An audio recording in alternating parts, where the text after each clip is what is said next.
internet is not great today. No, it really isn't. And I don't know But I don't why. think it's only you, because my thing is also getting stuck. Hello and welcome to We Will Manage, the podcast exploring the weird and wonderful world of work. We're two young professionals figuring out our careers one conversation at a time. Today, we're talking about finding your niche. So stick around to hear Alba's worst nightmare client, why going with the flow increases your return on investment, and how you should listen to your gut even within your inbox.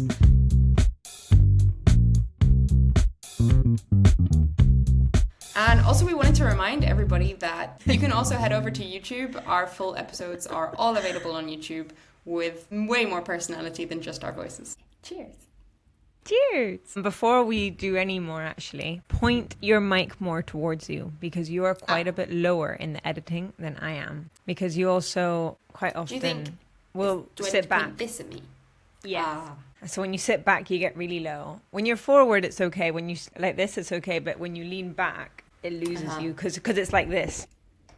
Yeah. So if you point it to you, even if you go backwards, it should be fine. Yeah, see? Maintains. So I have to leave tomorrow on a work trip at 5:30.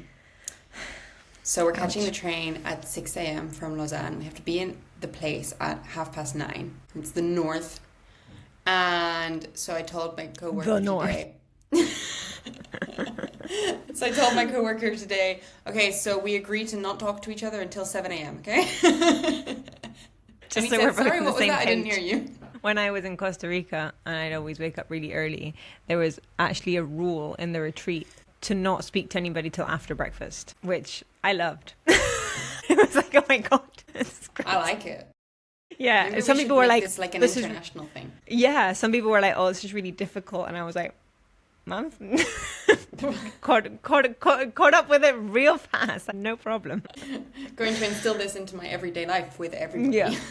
Okay, do we have any other updates? We got a lovely message today from someone who listens. Message. Yeah, saying that something that we said in our episode 7, I think she said, which I had to go check which one it was. It's the one of how to not get screwed over in business.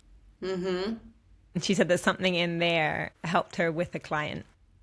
That's so and it was that somebody else that didn't work at the company anymore hadn't properly outlined exactly what the service that they were giving them included and didn't, and it was a bit blurry. So it was meaning that neither party was happy, basically. So she sat down with them and said, okay, let's make this really clear what's included, what's not. And she did that because of us. So I was like, that's it. We can now retire. Yeah, one person helped in the world. Yeah. One person actually used our advice in the workplace, which is crazy. Yeah, that was really sweet. So cool. We'll have to do our little extra episode about all of the feedback we've had. Yeah. We've had some amazing messages. Amazing feedback. It's the best part of what we're doing. Yeah. By far. Definitely. So let's just dive in. What are we talking about today? So today it is all about, it was called Finding Your Ideal Customer, I believe. I've renamed it to Finding Your Niche. Your ideal niche, because customer, client, whatever you're working as, it's not just a customer. It can be someone, even collaborators. Like, it's just like finding your people, basically. Mm-hmm.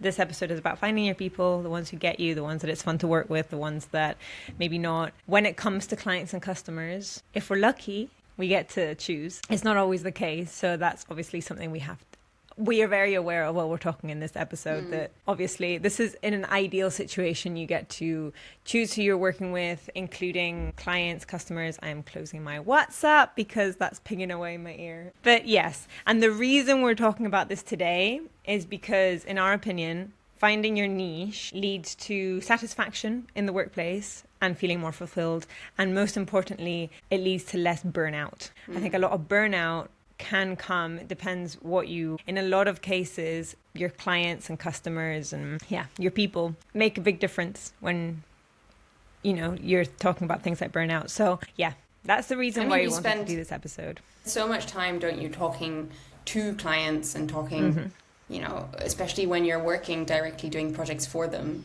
They're basically your colleagues. I mean, in your case, your clients are basically your colleagues.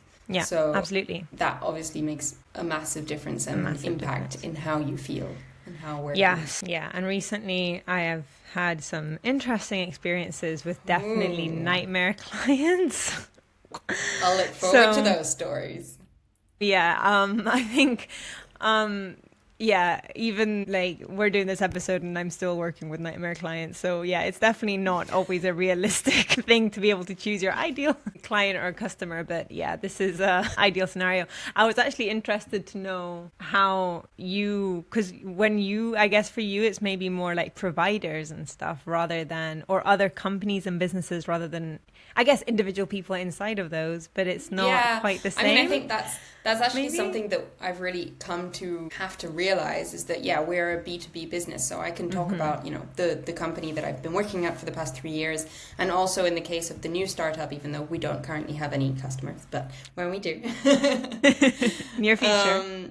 Yeah, then they're both B2B companies, which are business to business as opposed to B2C, which is business to client companies, meaning that whatever you're selling it to other businesses. So it's a very different way of working and a way of selling. But I have kind of come to realize that obviously behind every business, there is a person that you're selling to. So be that the logistics person or whoever's in charge of the stock, or there's always somebody that you're selling to. I personally don't do the sales, but our sales director is honestly amazing, and the way that he talks about the strategy of finding your customers and how to sell to the people that you want to sell to, it's fascinating, and it's all about that person, not necessarily the company. The company's really important, but that person specifically, what are their objectives and what boxes do they have to tick in within their role, and then figuring out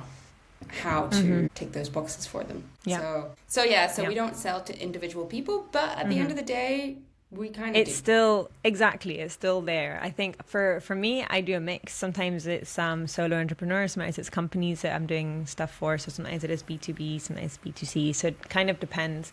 I'd say probably more often it's to a individual. I think more often, I don't even know. I think it used to be, when I started, it was definitely a lot more, probably in, like, if I look at all the clients that I've had, I'd say probably most of them, over half of them have been individual people, obviously for their own company. But yeah, recently we have been working with more companies, and yeah, it's interesting. You're getting more and more professional, more and more attractive to companies. Yeah, which... She cringes. Yeah, it's different because it's not, obviously, like you said, you have kind of your one person of contact inside of that company, where you, whether it be the CEO or maybe if it's even bigger, then it is the person in charge of whatever marketing, and then inside of that, then there's the website and all that, or whatever. There's just a lot more at play. You know, that person, the person that you're speaking to might love what you've done, and then, you know, they have to take it to the team, and then the team, you know, it's different because there's more opinions at play, and then there's obviously a much stronger, there should be anyway, company like philosophy and like set of values and things that you have to follow, compared to when it's just one person, then you can really capture them and their business and what they're trying to do. So it is different, and I think it just depends on what each project is, if it's interesting or not, you know, which one's more enjoyable. Yeah. Anyway, so first I wanted to talk a little bit about dream client versus nightmare client, and or a customer or whatever, and kind of what that is and how it can be very different to different people, I think. So I thought we could each describe, I don't know, I guess we did it one at a time. I hadn't really thought about this, but our dream client in 3 words, and then describe our nightmare client in 3 words. I had this idea and I haven't actually thought about it. So I also don't really know what I'm going to say. Well, having to go through this editing, it's all on you. Yeah, it's all on me. So yeah, dream client in 3 words. I would say open to, maybe more open rather than open, I guess, trusts you would be a good thing. You know, trust in what you're telling them, which obviously I know is hard when you first start working with someone, but yeah, trust. For them to be clear in what they want, I think is just easier for everybody. And then maybe, I'm trying to think of one that isn't just a good communicator, because I feel like we always talk about communication. I'm trying to think of something else, but I think clarity above all is what is lovely when working with, that's what makes a client or customer just be amazing. Nice in to my work experience. with. Yeah, of course. Yeah. What about you? So I'm going to put myself in the place of, I'm selling compostable packaging, so I'm gonna put myself in the place of the commercial team of BioApply. So we're selling compostable packaging to somebody or a company. I would say that an ideal client is somebody that is clear on what they want. So they know what their product has to do. Because, I mean, that also comes down a lot to the salesperson. I mean, I, as developer, I'm a step further. So the salesperson comes to me and they say, this client wants this. But sometimes this is something that does this and then it does that and then and I'm like, you didn't ask any questions. So I would say a client that has an idea of what they want, even if like it's not a specific product that exists already, but to know exactly what they want it to do so that I can then develop it. Secondly, I would say mission driven, because that's a big part of what we're selling. Yeah. If you try I was going to say, in your case, having mission and kind of values aligned is probably absolutely, because up there. When you have a client that doesn't care about the sustainable side of things, it's a really hard sale, because then you're having to depend purely on function, and plastic is great. Like it's really hard really to do functional. better than plastic. So to have a client that doesn't care about sustainability, they're just going to be a really difficult person to work with. Yeah. Because the conversations are going to be questioning. Is it fair to say like a nice person? Yes, a person who treats you like a human. Yeah, like a person that you enjoy talking to.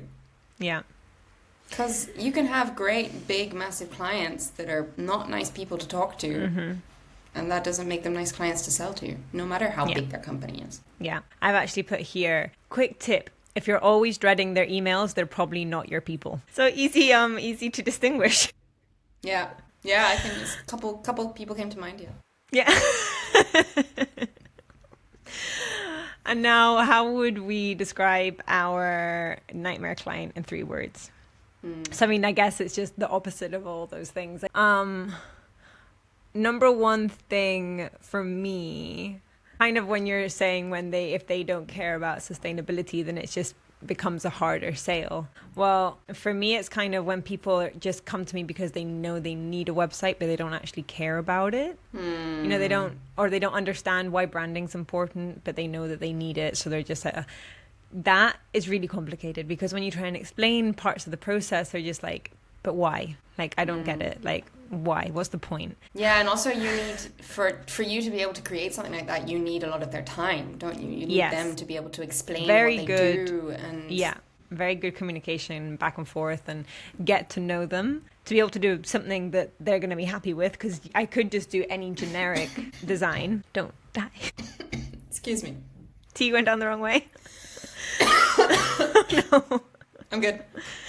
So yeah, that, whatever that would be in a word. What else? Unbothered.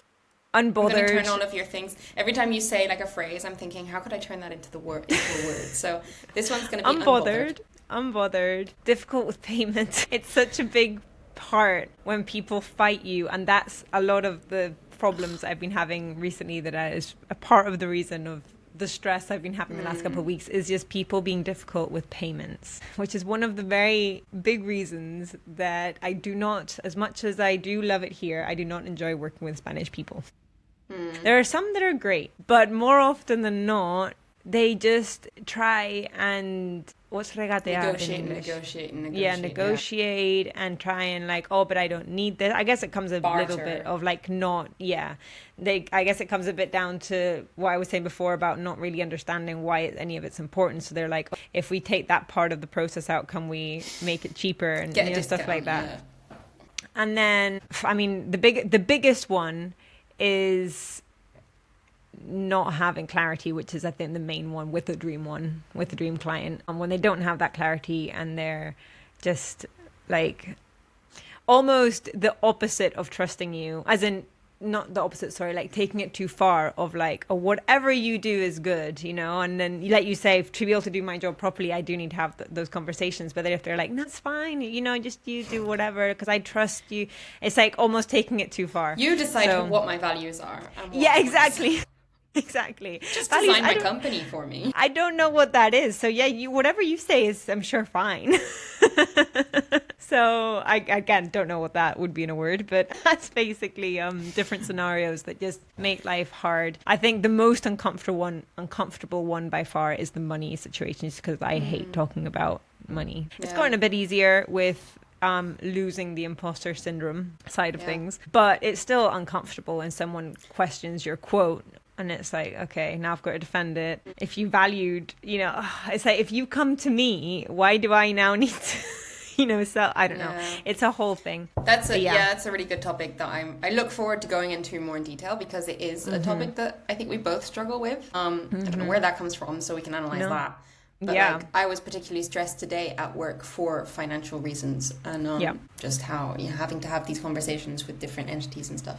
But anyway, So for my worst nightmare client, one of them, I'm trying to think of like nightmare clients that we've actually had, and one thing is just being too over specific and picking out every single little detail that's not as perfect as you hoped it was, and making that conversation difficult. Like, obviously we want to do everything we can for our client to be happy, because we want to keep that client.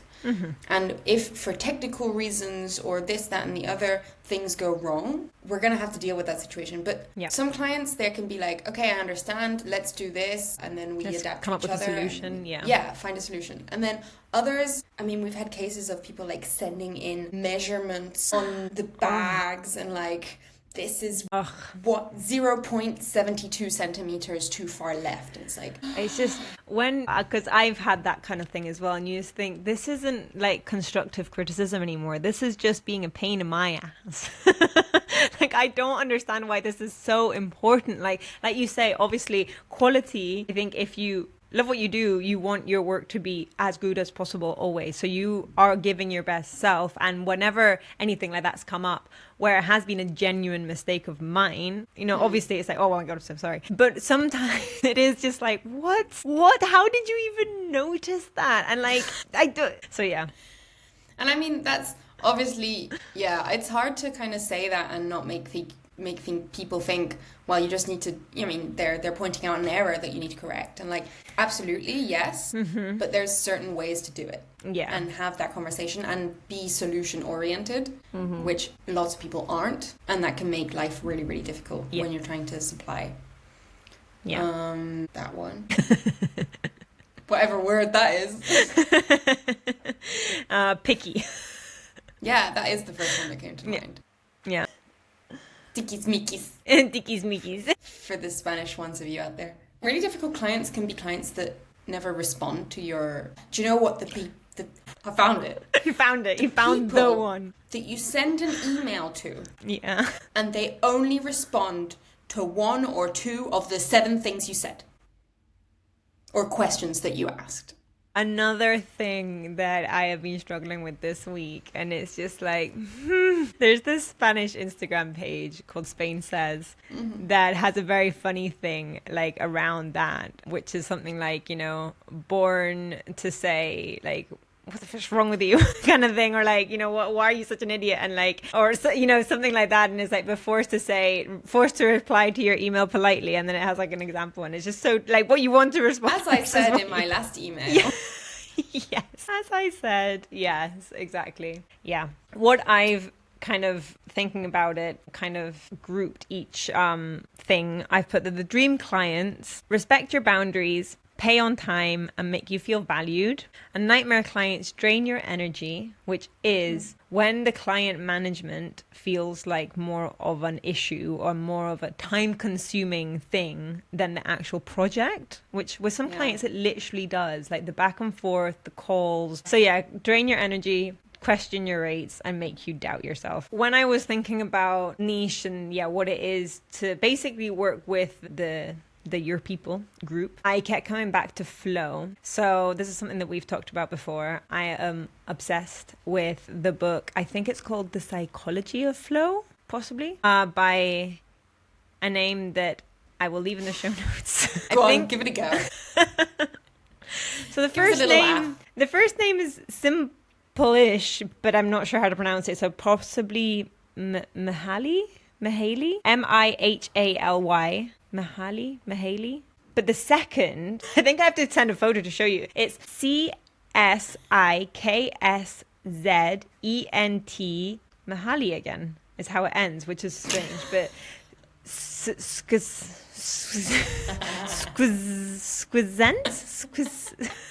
Squizent Mihaly? Anyway. I read this book quite a few years ago.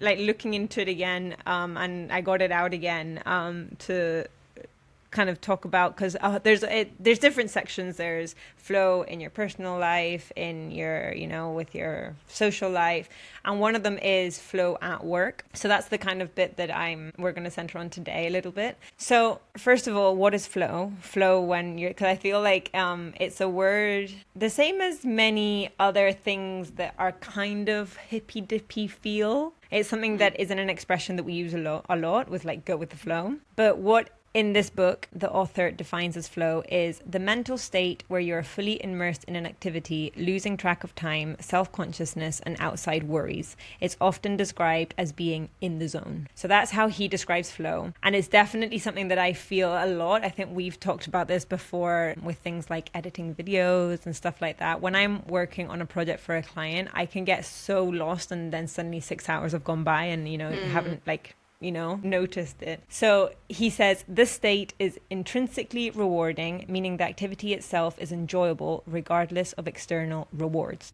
I think that figuring out what gets you most often into a state of flow at work, if anything, is such a good test to figure out what you enjoy most and what you should spend most of your more time doing, and maybe try and figure out, because we got a question the other day on our socials about how to find your dream job, or how do I choose a job. And I think a real good way of figuring that out is when you are working, what gets you most often into that state of flow. He, in the book, talks about the 8 elements of enjoyment and flow. So these are challenging but completable tasks, concentration and focus, clear goals, immediate feedback, deep, effortless involvement, sense of control, loss of self-consciousness, and altered sense of time, which is what we so often do feel when you do get in the zone, that you do suddenly think, oh my God, I forgot to have lunch.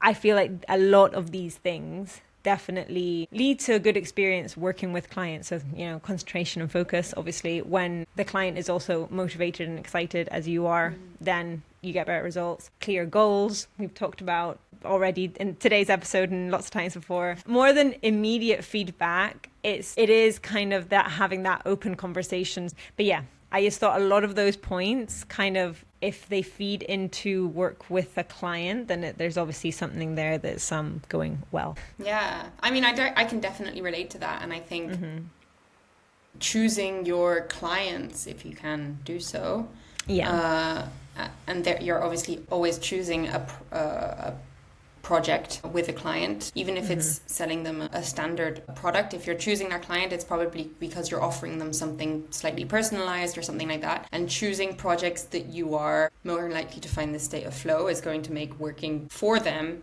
so much more of a pleasure, and therefore probably get better results. For both of you at the end of the day. If you're enjoying it, you're putting more time into it. They're getting more for their money. I wanted to take a minute also to talk about the power of surrounding yourself with like-minded people. I think this is something that we've all heard. We will adapt to the situation that we're in. So if you're surrounded by people who are like-minded and people who are maybe very mission and goal-oriented and are, have a lot of purpose, and then that will rub off on us at the end of the day.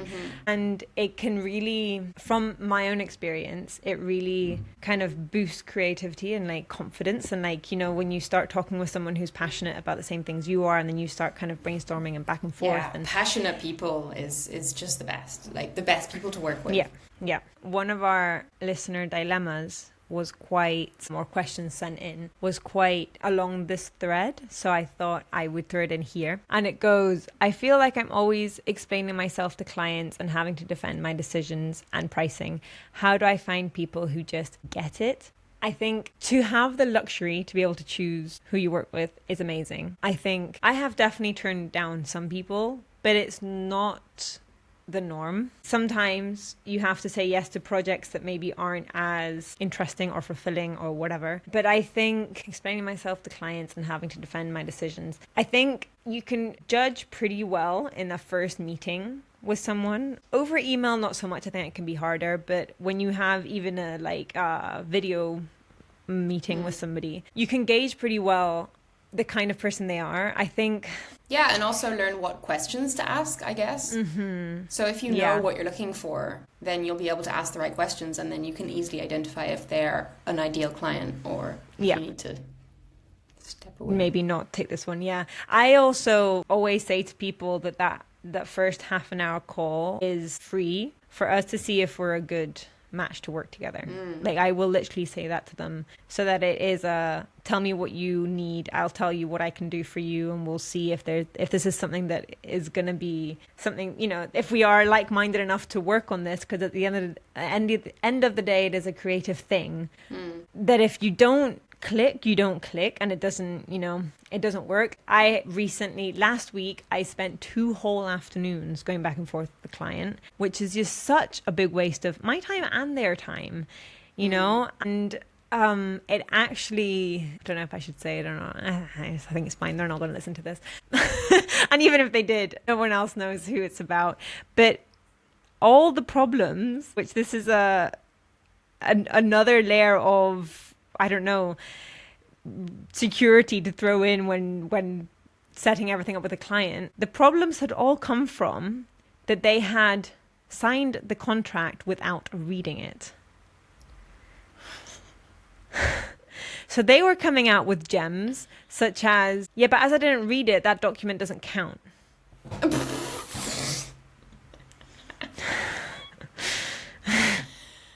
Well, let me just try not to lose my shit again. So maybe an extra thing to say is make sure you please read this contract before signing, which you don't think you should have to say to grown adults. Humans. But yeah. I mean, so you shouldn't even have to say that. That's, if you sign a contract by law or whatever the law is, that's binding. Yeah. If they don't, obviously, whatever you've added in for what happens if they don't comply to that contract, then it applies.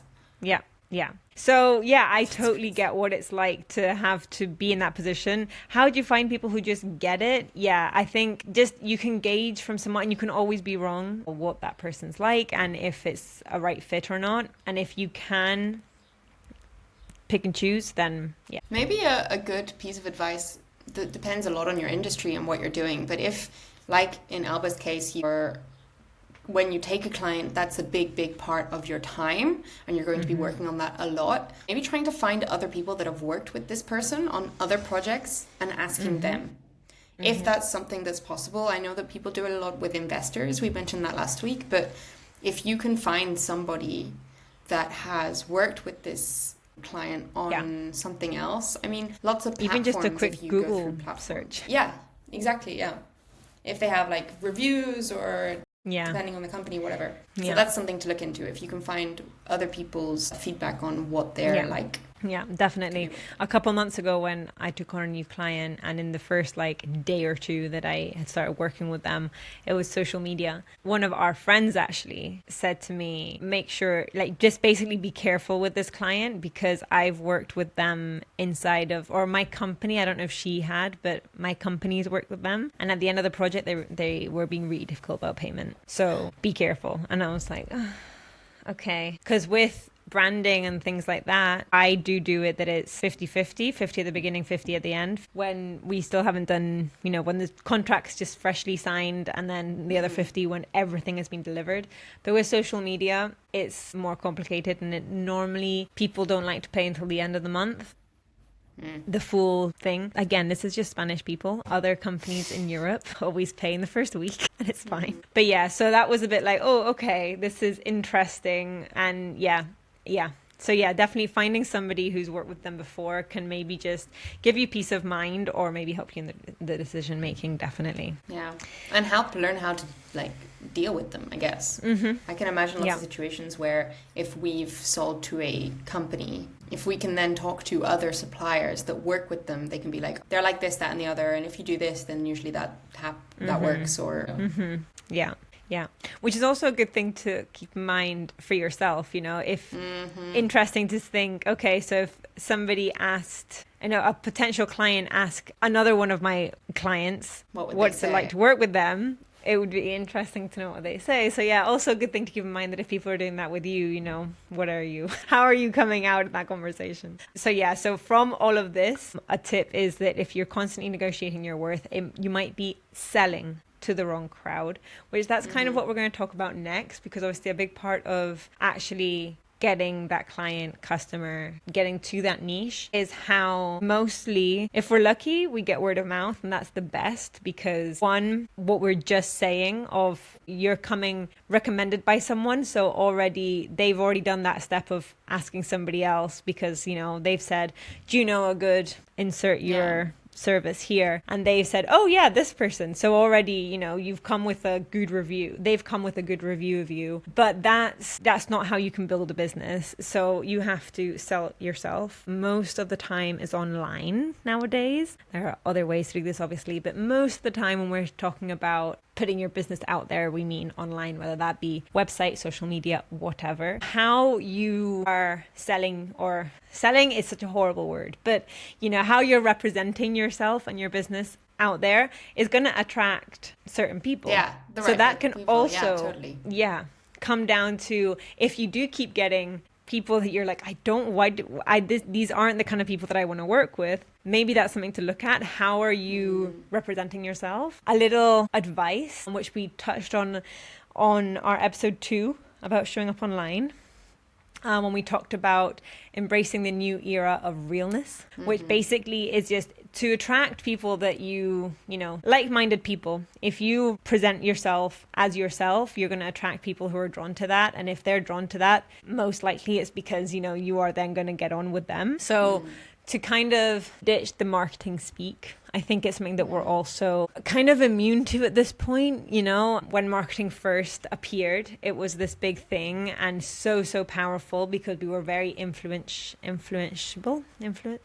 And now we're kind of immune because we're getting sold stuff all the time. Yeah, that's true. You definitely have to sell yourself differently now that people are aware of. I mean, greenwashing is a very good example for my kind of company. You have to be really aware of how you're selling yourself, because people can immediately think, oh, that's greenwashing bullshit. Yeah, I think, just to kind of show as much personality as possible. One, just to stand out, really, but also just like we're saying, to just kind of attract the right kind of people, and to kind of share stories rather than sale pitches. I think it's so much more important to tell a story, to tell, you know, to share your mission and your values and all of that without sounding just too in your face and just like pick me. Yeah, exactly. So here we have a little game, which I did actually prep us both on, because I did not want to throw this on us on the moment. And it's called Translate This. So we are taking a generic sales pitch that I asked ChatGPT to create for us, and making it sound a bit more like us. So it's a way to to kind of see what we're talking about when we're saying to ditch the marketing speak and to not just kind of have this kind of sales pitch. So the one it gave me wasn't too bad for me. It's for a website design. It's not too bad. It is just a bit generic, really. I've seen worse, but the one it gave me was: we provide custom website design solutions tailored to your business needs, ensuring a professional online presence that converts visitors into customers. Book a discovery call today. It's fine, but there's just no personality behind it, you know. It's very, this is what we do and this is what it can do for you, which can work sometimes. I'm not saying that this doesn't work. This is throwing out a very wide net into the ocean, and who knows the kind of client you're going to get, because there's not that much personality in there. So what I have put, and this is still for me, because this is obviously still a sales pitch, it's the kind of thing that I don't like to do that much. When I do have to do it on my social media, I'm a bit like, ugh. I'd much rather just tell a story, not have to like sell something specific, which is what we're doing here. But it's fine. What I've done to make it a bit more personal, a bit more me, is there is a way to find your customers without lifting a finger, and it's called a website. We all know that your online presence is the equivalent to your business storefront nowadays, but the big difference is that there are no limits to renovations and customizations because we can do a website, customizations that we can do to your website for it to feel completely representative of you and your business. Let's talk. I like it. So again, it's still selling something. It's still obviously selling something. It's just, it doesn't feel quite so ChatGPT. Yeah. Yeah, so, and like you say, it shows the personality, and it does make you think of, I mean, that, for example, would be a way to avoid clients that are getting a website without knowing why. Yeah. Like, if I hear that pitch and it captivates me, it's because I'm like, she's so right. Yeah. Yeah, this exactly. Is what I need, you know? Exactly. This is why I need a good website.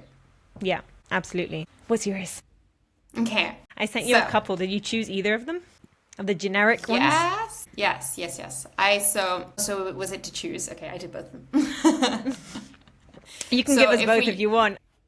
If we go for, I think, BioApply, it's a cool one because I don't do any of the pitching or selling for BioApply. It was actually a fun exercise. Yeah. So the generic sales pitch was, our innovative packaging solutions help your business reduce its environmental footprint. With a range of compostable and recyclable products, BioApply makes it easy to transition to sustainable packaging without sacrificing quality or performance. Partner with us to show your customers you care about the planet and the future. So, fair enough. Which again, it's fine. I mean, so I gave it BioApply's website and said, create me a generic sales pitch for BioApply. There you go. From their website, you know? So, I mean, it's fine and it's accurate, but it doesn't, it feels AI. It doesn't inspire, does it? You want you want a product to inspire you. When you look something up and you're like, oh, I so want to work with these people. Yeah. It's so inspiring. Yeah. So maybe to give like a little bit of the logic about how I did this. So the first thing I wanted to like adjust was that rather than selling a product, I wanted to sell where our common values are. So why is this a win-win situation for both of us? And to show the client that I know what their problems are or that I understand their situation. So that's kind of what I kept in mind to try and construct my pitch. So here we go. It's actually funny because it's a lot like your website when we talk about packaging. So when I start talking, you'll see what I mean. So packaging isn't just what protects your product. It's what carries your brand, your values, and your environmental commitment. And this I haven't written down, but I think it's really interesting to include is nowadays the first thing people look at when they're trying to look for sustainable products is the packaging. So if you make your packaging sustainable, they're immediately going to think that it's a sustainable product and pay a little bit more for it. So at BioApply, what drives us is using the experience that we've built over the past 20 years working with lots of brands, together with being on top of the latest innovations in the packaging world to help you find the ideal solution, one that reduces your impact, enhances your image, and meets every functional need. Because when your packaging works for you and your customers, sticking with the sustainable choice becomes easy, and that's a goal we share. So one of the big things about us trying to keep our clients and make our clients happy is if the sustainable solution is the one that's easiest to work with and the one that they're happiest with, they're much more likely to stay with it. And that's where the impact comes. So you being happy with your product is our mission because we want to make a difference in you replacing it for something sustainable, you know?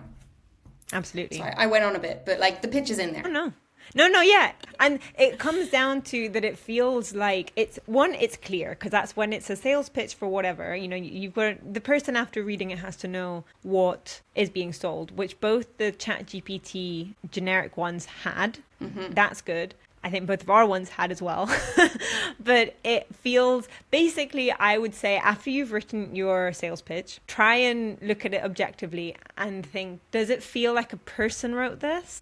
Or nowadays when we are I feel like we still are at the point with AI that we know when it's AI, even if we maybe can't put our finger on why, whether it be text, whether it be images, whatever it is, there's just something that you think, that's AI, that's not human made. And that will automatically just push people away. Yeah. I mean, if this person hasn't taken the time to do this themselves, exactly. Why should I take the time to read it? Exactly. And for me, for example, and I think with a lot of other companies, I'm trying to sell something that is custom and that is, creative and does take a lot of time and effort, that I can't be bothered with my sales pitch, And it's not easy. It's not an easy thing to do. Like, even for this exercise, I was like, okay, let's sit down. And if I'm having a conversation with someone, I can pitch whatever I do like nothing. But then obviously when you're trying to put something together that you're going to be sharing somewhere, and you want it to be perfect, and it's so tempting to just put it into ChatGPT. And ChatGPT can be, or any AI can be, really good to help get that first structure. I would then suggest just making it more human. Like, even if you did do what we did, create those generic ones and think, okay, that's all the points that I want are in there. So that gets me focused. Now I'm going to make it sound like me rather than AI. Yeah. So yeah, I think it's such a big part of finding your niche, is to make sure that what you're putting yourself out there as, personally, as your business, whatever, is representative. It's close to who you are. Yeah. Exactly. So that you're attracting the right people. I thought I had another listener dilemma in there. I did. Right. So, because this one I saw and I thought it did go very much with the sales part of finding your clients, which is, how do I talk about my work without feeling like I'm bragging? I completely understand where they're coming from when they're asking this question. And I know from clients of mine and friends, but obviously clients especially, how they can definitely feel like this. For example, I worked with an amazing home care service in the UK. And when we were it started with the website, and then obviously we translated that into social media, but I wanted to do a section that was what makes you guys different. And they really struggled with that, because they were like, but we don't want to, one, put other people down. We don't want to, sound like we're bragging and like being like, oh, we're so good and we're so amazing. And they really struggled in that. And it's an interesting, yeah. It's definitely something in there that we could probably talk a lot about. But I would say, if it's honest to you, to the right people, it isn't going to sound like bragging. Yeah, I think also something to add on to that. I mean, I think this is such an interesting topic that I think we could go so much further into. But if you speak from a place of passion and real love for what you do, if you're lucky enough to be in that situation when you're selling something, I think if you really do speak from a place of love for what you do and why that's so important to you, you're rarely going to sound like you're bragging. I think rather than saying, I do this and I do that and I do the other thing really, really well, it's more like, oh, I love to do this and I find it so interesting because this, that, talk and about the your other, why. Yeah. The ones that are your ideal clients, they're not going to think that you're bragging. You and me can see things for different businesses and kind of roll our eyes, but they're successful. And why? Because everybody has their audience, everyone has their niche, and that's why this world is so amazingly colorful. And it's why so many different people can flourish. How many people out there do branding? So many. But everyone has their own clients that are going to be drawn to one or the other. So I feel like if you're talking about what you do and how you do it and why you do it to your customers, it's not going to sound like bragging. If it does to someone else, they're not your customer, and that's fine. Yeah, I think that's right. So this is we touched on it a little bit already, and it's something that we talked about in a networking episode 1, which is crazy that we're already in episode 13. It's crazy. But yeah, when it clicks with a client, we've already touched on a big thing about it, is not only how enjoyable that work with them can be, but also the opportunities that they can present from that in a networking sense. And obviously, again, the recommending and the word of mouth side of it as well. I kind of also want to say quality of work, because I'm trying to think of like when I have been put in direct contact with a client, it's usually for development projects. So a client that doesn't want to just buy a thing that we have in stock, but they want to develop something that's personalized for them, for their product and for their brand. And I think the clients that I've enjoyed the most working with are clients that they truly want to do the most sustainable thing and be creative about it. And I just, and I love that, you know, and then you can go into this whole researching, okay, what can I do with like the side products of what they produce? Can I produce packaging out of that? And how can I make it look like what they want for their brand? And it just, it means that I put so much more energy and effort into the project and get such better results. So yeah, really, when you find yourself aligning with a client in terms of values, and obviously everything we said, so clarity in what they need, clarity in terms of budget, knowing how much you can spend, how much you can consider, the flexibility, how flexible things are, then you can really enjoy the process. Whereas if you have a client that's like, I want this, then you're like, have this. Yeah. You don't put any effort into it. Yeah, literally. I think that's what we were saying before, that it's so beneficial to both parties, because you enjoy what you're doing, and then because you're enjoying what you're doing and putting more time into it, they're going to get a better result. So I mean, it's beneficial all around. And then on the flip side of that, when you do attract the wrong client for whatever reason, how to gently steer them away. I think it's, if you can, like we were saying before, to just be really honest after a first call, and just say, or as people say nowadays, discovery call. I just find so annoying. Yes, total buzzword that I find so annoying. It's like, what does that even mean? Anyway. What are you discovering? I think if you really don't think it's going to be a productive project, it's fine to just say, Knox just got up and shook his body, and I thought it was someone opening the door. It was his ears flapping against his head. Sorry about that. That it's fine to just say, at this point, we don't believe that we are a good fit for this project. Totally. You know? I mean, we're not aligned on this. I don't think we're the best people for this job. Good luck. Yeah, I think that's absolutely fine and can be very polite. Exactly. It can be hard to say that, especially if it's, like you say, if it is something that maybe the money does seem good and you're like, oh, maybe. But I honestly would recommend putting your mental health first and just be honest. And to be able to do that, like I said before, to have that first initial call that is free of money, free of expectations, free of everything, that you can have that first contact, which I started doing before, kind of to basically check people out to see if it was someone I wanted to work with or not. I started doing just as a way to be able to give them a quote, because for me, in what I do, depending on each client, the quote is very different. It can be in a ballpark, but I can't, if someone says, oh, can you quote me for a website, I can't just be like, yeah, here you go, unless that first email is very detailed. I normally like to get on a call with them and ask them. And then I started slowly realizing, in this call, I'm also sussing out, what this person's like, and if it's not, if it's not maybe something I want to do. And at first I always thought, it's because it's not an interesting project, but sometimes I'd be like, but it is an interesting project, but I don't want to take it on. So then I'd have to be like, okay, is it worth it, is it not? And that's something that only you can decide for your business. Yeah, I think maybe to like sum up the episode a bit, then if you can have that first contact, try and ask yourself the first question that Alba asked at the beginning of the episode, which is, what does your dream client have? What are the characteristics? And then you can know, going into that conversation, what do I need to suss out and what questions can I ask to figure that out? Yeah. And then if it's great, then go ahead, have a great time, get into your state of flow. And if it's not, then say, listen, I don't think we're aligned on this project. I don't think we're the best people for the job, but maybe I could suggest some other company that I know do a really good job, and you can go check them out. And that's really like what we were talking about in our episode 1, networking.